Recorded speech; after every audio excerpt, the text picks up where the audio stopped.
This is Henry Davis, and this is my challenge for Lesson 6. So the theme for this week was a landscape, so I chose a fully stock image of a mountainscape that I'm going to be filtering over. And that was the subject of what we learned this week, was the filter tool. So to start, I'm going to select a corner.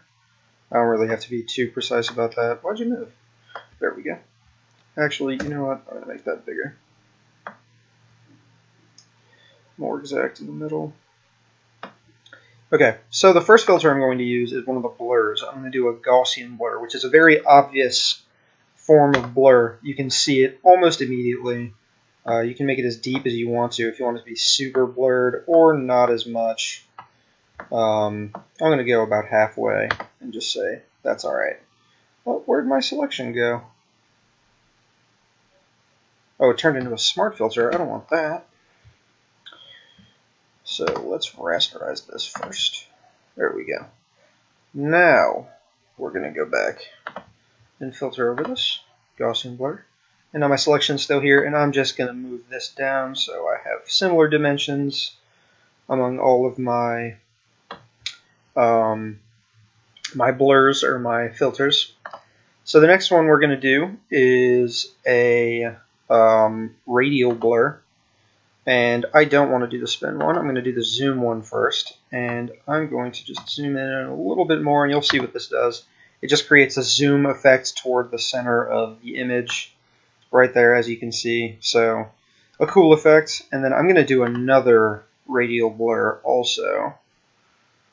I'm going to go with a spin blur, which it will also go toward the center, but it will do a different effect. It will do a circular effect rather than just the pulling into the center of the image. So moving back up top, the next filter I'm going to do is a little bit different. It's going to be a distortion. And I'm going to do a ripple distortion, which, as you can see, it kind of gives the effect of glass almost, which is a different filter in itself, but this one is what I'm going to put over here, and as you can see, it just kind of gives it a little bit of a ripple effect, kind of like water or glass or whatever you want to call it. And then I'm going to do another distortion, the wave distortion. This one's kind of weird to me. I haven't quite figured out how it works, but it creates waves with your image and allows you to edit different aspects of how it will look.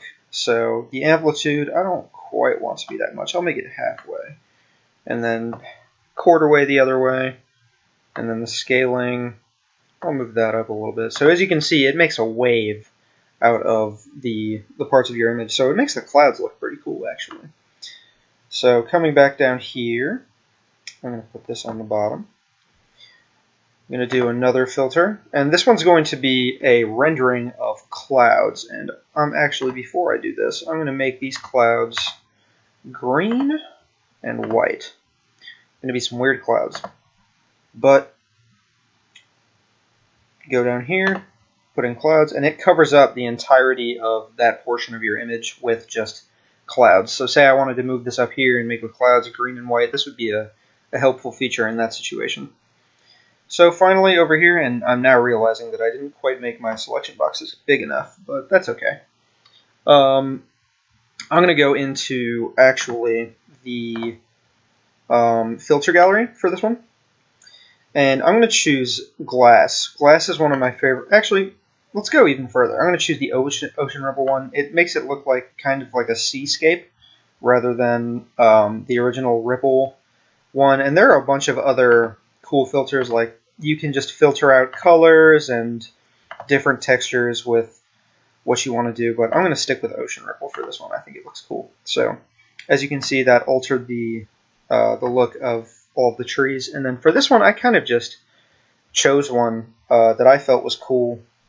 I went to another blur, or no, it wasn't a blur.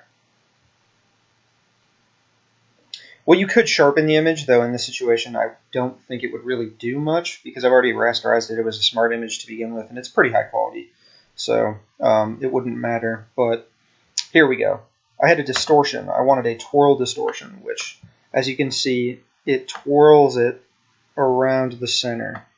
So that is the final filter that I put on my images. So that's just a few filters that you can throw on an image to enhance it or to make it look nice or not nice in some situations like this. I don't think I would want in any of my images, but it's kind of cool that you have the ability to create this functionality out of Photoshop. So that's my demonstration for Lesson 6, and I hope you enjoyed.